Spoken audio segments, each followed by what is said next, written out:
a social work student, we have always been exposed to principles promoting the welfare, functioning, and stability of our community. Our profession is not just all about uplifting individuals or helping groups, but it is also our mission to create a well-functioning and progressive community for all.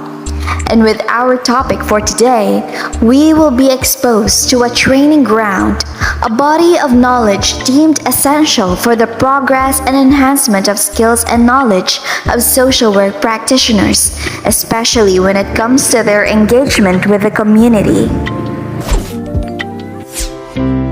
Welcome to our academic voyage for today, where we will be enlightened on the concepts, scope, and models of community education and training in the context of social work profession. But before we dive in deeper to our discussion, let us first familiarize ourselves to our learning objectives for this session. 1. To familiarize oneself to the concepts revolving around community education and training and its scope. 2. To know the scope of community education and training. And lastly, to perceive community education and training in the context of social work profession. And of course, worries have no place in our mind tempos, for we have study buddies that will accompany us in today's discussion. Allow me to introduce ourselves. I am Alexandra Gan. And these are your study buddies for today. For our concepts, it will be discussed by Ms. Regielyn Flores, Ms. Jasmin Arnaiz, and Ms. Ann Isla. And for our scope, it will be discussed by Ms. Gabrielle Pasigue and Ms. Vanessa Urbano. And lastly, for the models, it will be discussed by Ms. Queendel Encia, Manny Lorezo, Allana Basa, and Reyes. And now, let's begin with the basic concepts and terminologies involved in community education and training. The concept of community education is not new. Known philosophers such as Plato, Thomas More, Bacon, and Luther each developed their own perception of the terminology. But commonly, it is defined as a broad field that is based on principles and practices of lifelong learning, inclusion, collaboration, and use of multiple resources. And later on in our discussion, you will be able to ponder more about this. Collectively, community education and training represents as the preparatory stage of community organizing and is depicted as the training ground of social work practitioners for community development. Keep this statement planted in your minds because by the end of our discussion, we will ask one of you to give your insights about this using the learnings that you will acquire today. And now, without further ado, let us proceed on getting to know more about the concepts revolving around community education and training. Concept of community education. A process whereby learning is used for both individual and community betterment is community education. The aim of community education is to equip communities with the skills they need to undertake the activities they wish to undertake. It is essentially about educating communities or groups, not just individuals. And to further elucidate this, let us call on Ms. Regielyn Flores.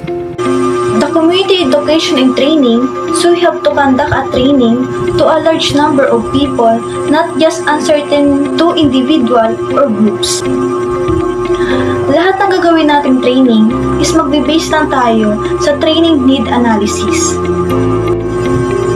Ang TNA or Training Needs Analysis is record ng mga tao na sila magde-decide kung anong activities or training ang needs nila. At tayo mga student or worker ang gagawa ng activities para sa kanila. So we will put the activity into a reality. So sa madaling salita, kung ano yung nakalagay sa training need analysis nila, ay yun ang training or activities na ipoprovide natin para sa kanila. The strength of community education is also its weakness. Community education's strength is that it deals with many different and varied components of education within the community. Its weakness is that it makes it very hard to describe what we do. So, Buddy Reg, what does it mean? Minsan, doon tayo nahihirapan sa training needs analysis Kasi minsan, iba-iba ang opinion or needs ng isang tao sa isang community. Gusto natin mag-conduct ng isang educational training pero di natin alam kung saan tayo magsisimula o ano ang ating gagawin. Kasi minsan, hindi talaga natin naibibigay kung ano talaga ang needs ng isang community. Kaya kailangan natin ng assessment para malaman at maibigay ng tama ang pangangailangan nila. Thank you for that, Buddy Reg. Now, adult and community education or ACE is being mentioned here, for it is also a key concept which refers to a lifelong learning needs of the community. Its key features are: it is learner-centered, it is for everyone, it covers a wide variety of learning, and it responds to the community. Now, Ms. Reg, can you explain further what this means? The adult and community education is we will conduct educational training. It will be learning-centered and participant-centered. Kumbaga, ang training na gagawin dito, it should be equipped or effective sa ating mga participant. Sa participant tayo magpo-focus kasi mas kailangan pa natin sila makilala para malaman natin ang perfect training na para sa kanila. It should for everyone. Dapat i-include natin dito ang large number or whole population ng community. Kumbaga, hindi lang tayo nakapokus sa iisang group. Hindi lang dapat tayo nakapokus sa need ng centered group. Dapat all member of the community. And it cover a wide variety of learnings. Meron tayong tinatawag na lifelong learnings, kaya dapat ang makuha nila ditong learning is mas mataas o mas malawak pa sa inaasahan nila. We will provide the learning experience that they will be expect. We have an impact change to community, create change, or impact people lives. Diba sa isang community, meron tayong democratic profile. Merong group of children, merong group of mothers, and oldest person. So we will include all of them. Tulad ng mga old question, meron na silang mga new answer. Kumbaga, we were involving or we will innovating. Ngayon kasi, ang ginagawa natin is the new trends na. Ang educational training is associated with the community.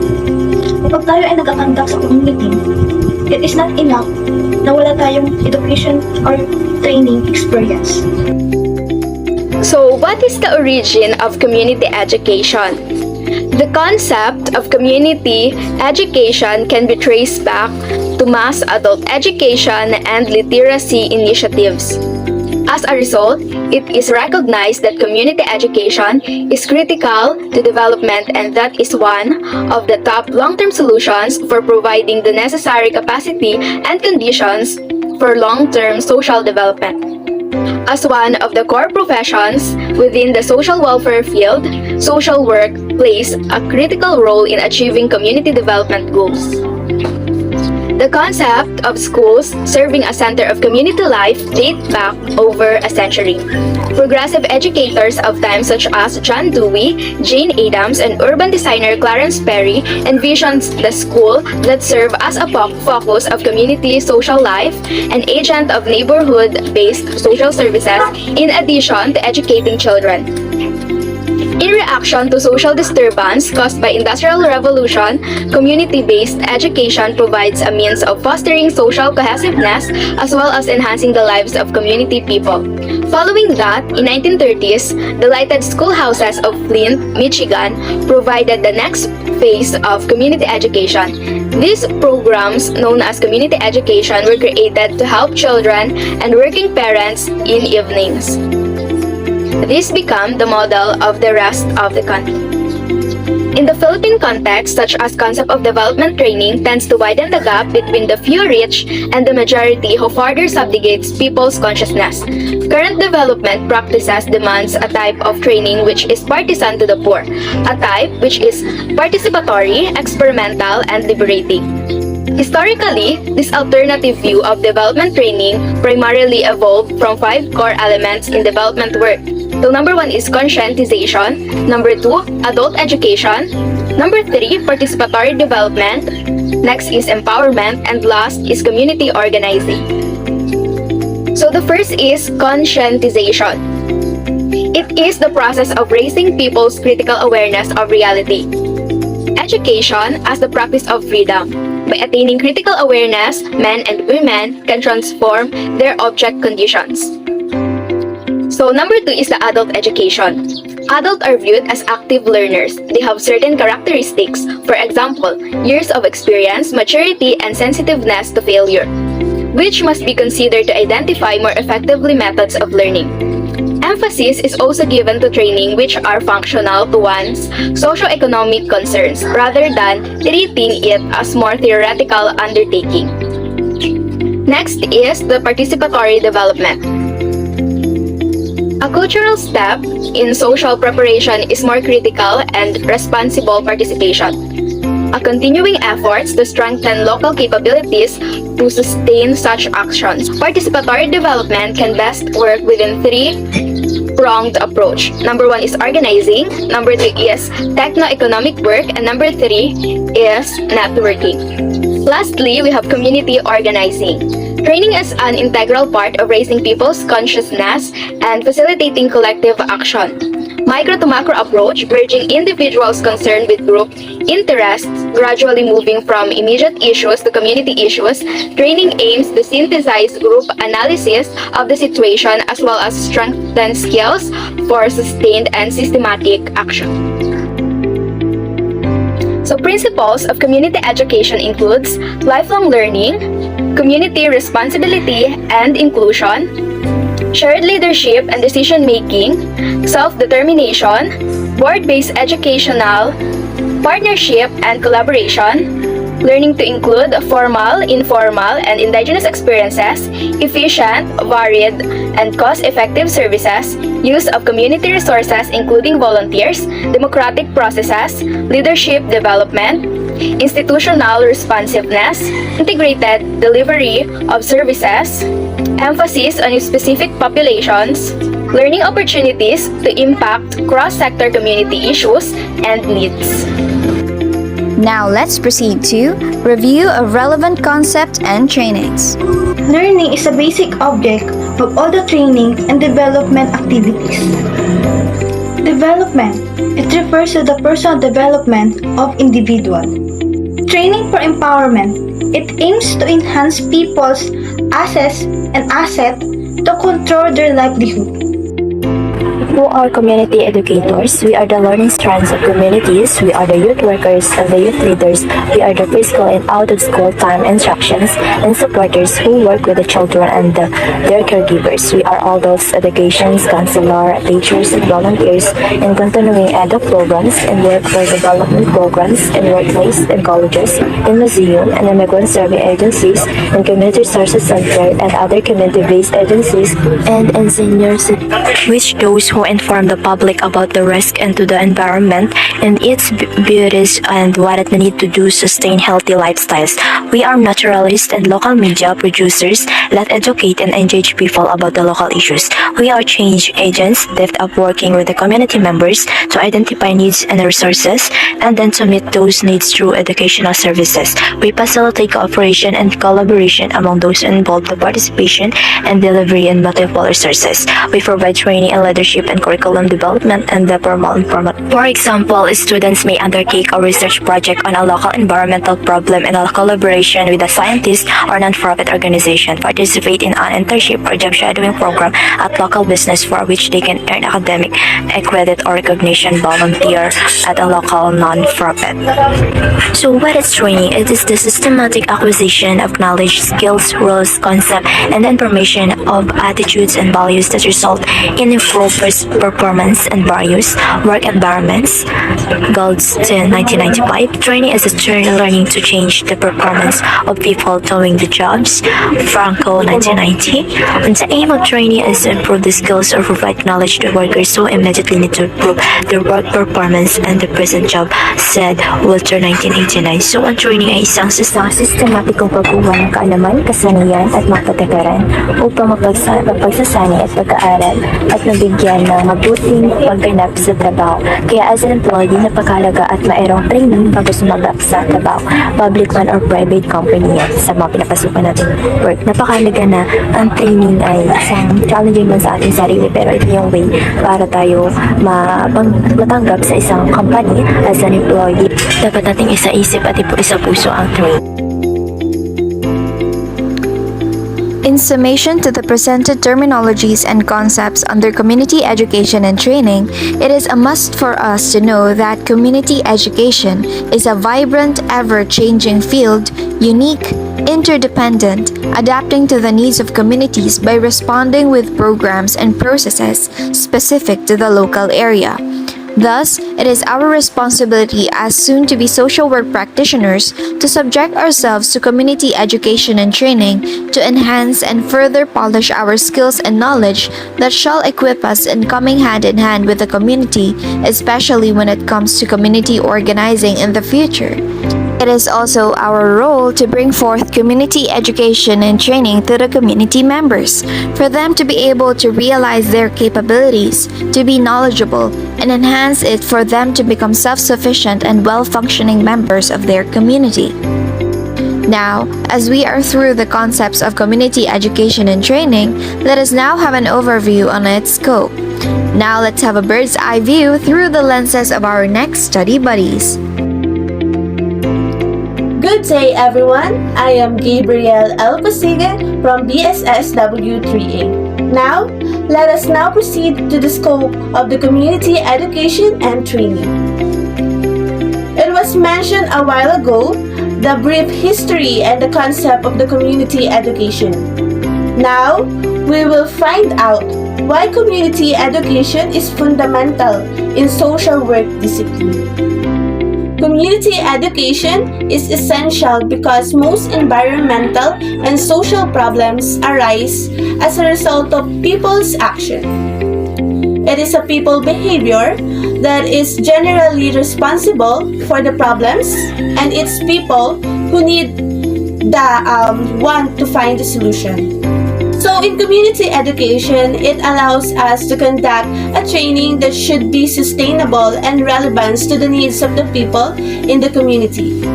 There are various problems we encounter in our community.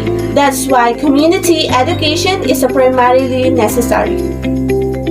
For example, there is a problem such as high cases of underemployed individuals. So si community education ay magpro-provide ng mga trainings for livelihood to address the needs of these people in the community to help them find the solution regarding to the problem.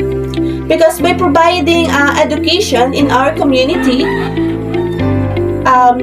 we can gain the skills and knowledge that they need to become self-sufficient in their own lives and their communities. Community education is a process used to first, create awareness of an issue. Community education should be a platform to open the eyes of the people. Through educating the public, we are getting their consciousness to be aware with different issues arising. Second, enhance people knowledge, understanding, and skills. By gaining the knowledge, understanding, and skills, we become self-sufficient for ourselves and to others. Ultimately, influence people values, attitudes, and encourage more responsible behavior. By this, it effectively create positive changes in individual and their communities. Good afternoon, everyone. I am Vanessa Urbano, and today I will be discussing about the aspects incorporates to community education. The first one is the public involvement. Here, there should be a participation and collaboration among its people in the community. The second one is the adult education. Here, they provide extension for the access of education itself that will provide opportunity and chance to adults to learn more. The next one is the vocational education and training. They provides here the skills development to people in the community, and in line with the school and tertiary education, it is also included to the aspects of that incorporates in the community education. On the other hand, if you are thinking about why community development aspect incorporates to the community education, is because community education involves educating the members through programs aimed at improving the quality of life, which incorporates elements of community development as it focuses on the enhancing the community's resources and opportunities, promoting engagement and working towards creating a sustainable and inclusive community. And lastly, community education involves incorporating communication similar to those used in the social marketing to educate and engage the community. Now move forward to the effective community education. To have an effective community education, we should involve the stakeholders and the learners. Let them know what is the plan, how to manage the content, style, and the delivery of the project in the targeted community. Their participation and involvement along the process is one of the key to deliver a success community education. Next is we should create a supportive environment for influencing behavior, as well as support and strengthen existing community networks. Individuals in their communities should have a supportive environment as well as support system, as this could influence their behaviors and later on will strengthen their existing community networks. Ultimately, to have an effective community education, we must motivate and encourage each individual in the community. Let's support them by encouraging them to join in the different possible trainings in the community.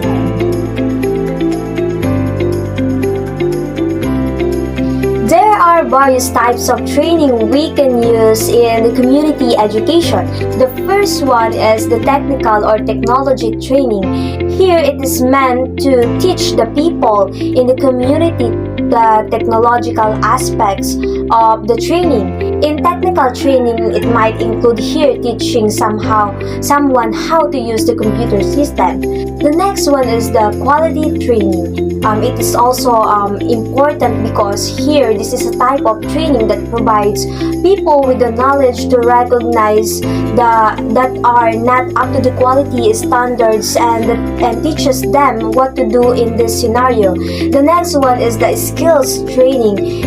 It is also most of the important training because it gives us the new knowledge and enhances existing skills to solve the problem of the people in the community. Lastly is the safety training. It is a type of training that occurs to ensure people of the community are protected from any accidents that may harm them. This safety training give us to prevent the harm caused in their accident in the community.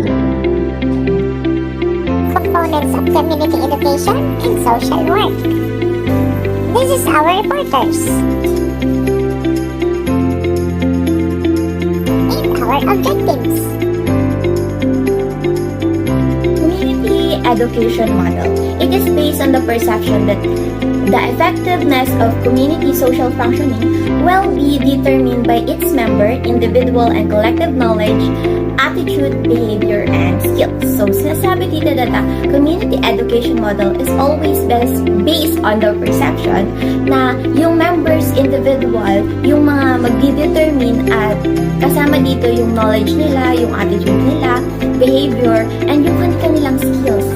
And with that, matatawag na fully effective ang social functioning ng isang community. The next one is the basic goal of community education, public education. It is eliminate ignorance by empowering individual, group, and communities with the knowledge, attitude, and skills, or yung tinatawag nating KAS or KAS, that they require to take control of their lives and to contribute effectively to the environment which they live. So, binanggit din dito na ang basic goal ng community education model ay upang maalis, matanggal, ma-eliminate yung tinatawag na ignorance or kakulangan sa kaalaman or information. At upang mawala ito, kailangan ma-empower, magkaroon ng kaalaman ang bawat individual, groups, and communities. Magkaroon sila na or ma-empower sila ng knowledge na kailangan meron silang knowledge or learning or kaalaman para magamit nila yun sa pang-araw-araw nila. And then attitude, in order to have a good communication and in order to have a good environment, dapat naangkop yung attitude or marunong tayong makisama. Or sa isang communities, kailangan yung every individual doon marunong makipag-interact sa isa't isa. And then, the next one is skills. Bakit ba kailangan ng skills? Well, because skills, yun kasi yung kailangan nila sa araw-araw, kailangan nila para maka-perform ng mga tasks nila sa ginagawa nila araw-araw. And syempre, kailangan natin to sa pang-araw-araw na gawain. And ang mga ito ay gagamit natin or magagamit nila ng isang community, individual, ng group sa pang-araw-araw na pamumuhay nila sa isang community. Lastly, para makakontribute din sila dun sa environment na kinasasakupan nila, na kinabibilangan nila. So, kailangan nila ng knowledge, skills, and attitude or yung KAS na tinatawag natin. Within community education, a distinction can be drawn between 8 broad fields of domain of human functioning that can be targeted by the KAS or the knowledge, attitude, and skills focus empowerment. So, kailangan i-empower ang first, intellectual. Kailangan nila ng kaalaman, learnings to think, decide, and to elaborate things. And the second one is the emotion. They need to control their emotion. Kailangan naman talaga nila na ang every individual ang emotion upang masabi or mailabas nila yung mga factors na kinakaharap nila. And then the third one is the physical or kung ano mismo sila or kung sino man sila. So, target at may empowerment yun ng knowledge natin, ng attitude natin, and ng skills natin through community education. And the fourth one is socialization or every individual socialization for every individual for them to grow. So pag socialize natin, doon tayo nag-grow. The next one is the occupational. Nakaka-apekto din to or tina-target din ito ng KAS dahil kailangan may pinagkakabuhayan ka for you to live a life. So, kailangan din ito. And then the next one is the environment. This is your environment kung saan ka nakabilang. Sa environment, nandito yung iba't ibang klase ng tao na makaka-interact mo at magkakaroon ka ng knowledge through them. So, tina-target din ito ng KAS. So, the next one is the financial. Alam mo naman natin na lahat ay kailangan ng pera or kailangan ng pera to support their needs in order to live. And then the next one and the lastly, ang pang-8 natin is yung spiritual cultural domains. We have different culture sensitivity. So through community education model, malalaman natin yung boundaries natin or limits natin sa aspect ng spiritual and culture domains natin. So, the community education model will be more elaborate by the other or the next reporters. According to studies, Community and Learning Development or CLD empowers community groups to make positive changes to their lives and to their communities through learning. So sinasabi nga po dito ng Scottish is empowers of community is nakakapagpabigay na or nakakabigay ng positive o magandang outcome sa isang komunidad. First, the community education of Scottish are guided by the 5 criteria. First is empowerment. In this profession, a social worker, we need to raise the empowerment of the community to be more confident and controlling one's life, also to their rights. Next is the participation. In our community education, it will be not formed well without participation of each other. We need this for the proper and nice flow of the program or a certain event to share and also to share our own thoughts regarding on what topic we have. Number 3, or the third one, is the inclusion, equality of opportunity, and anti-discrimination. Even what happened in the community education include this kind of guide, equality of opportunity, because each of us in our community have a equal stake and role in our community to perform our own task well. Also, anti-discrimination, we need to promote this thing as social worker because it's promote our well-being and peace to our community and improve our responsibilities. The fourth is self-determination. Scottish put this stage as guide of principle because each person have ability to make choices, also changes, and manage their own life. And this is essential in community education because a social worker will help people to cope up to their own life. They do a thing for them, not for us. And self-determination are need of each one of the community or in the community to perform their role and to have a good changes for their own. The last one, or the fifth, is the partnership. It is like number 2, the participation, because the partnership, we need to have the connections to each other in the community to help everyone and to make changes not for our own sake. And also community education promotes the different goals, and by partnership do this also with the help of the social workers. And now let's proceed to the Wisconsin model. The Wisconsin model viewed community education as a system that provides equal access to all educational services to all community members through local schools. Wisconsin components of community education serve as guide for local schools in program development. Itinuturing ang Wisconsin model bilang community education bilang sistema sa pagbibigay na pantay na access sa lahat ng educational services sa lahat ng community sa pamamagitan ng mga lokal na paaralan. Nagsisilbing gabay rin ito sa mga paaralan sa pagbuo ng mga iba't ibang programa para sa community education.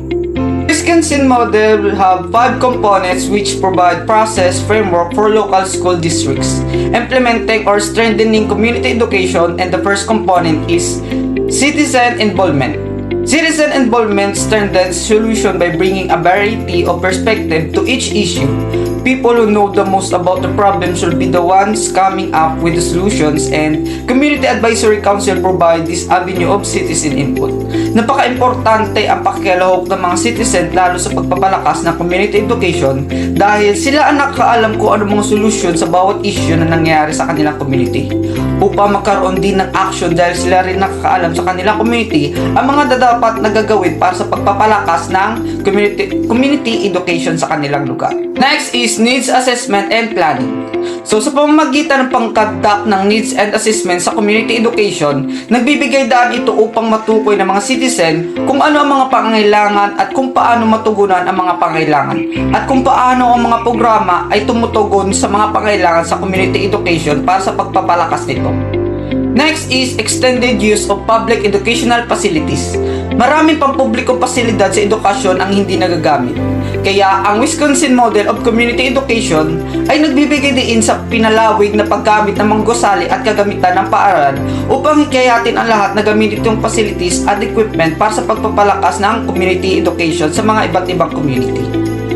Next is interagency coordination and cooperation. Services delivered through interagency cooperation are more efficient than those that result from fragmented effort. So, ang mga serbisyong inihatid sa pamamagitan ng pagtutulungan sa pagitan ng mga ahensya ay mas mahusay kaysa resulta sa mga pira-pirasong pagsisikap. Dahil sa pamamagitan ng pag-asa mula sa pagtutulungan at pagsama-sama, nagagawa nito ang pagiging maayos at reliable sa paggawa lalo't sa mga programa of community education-based program.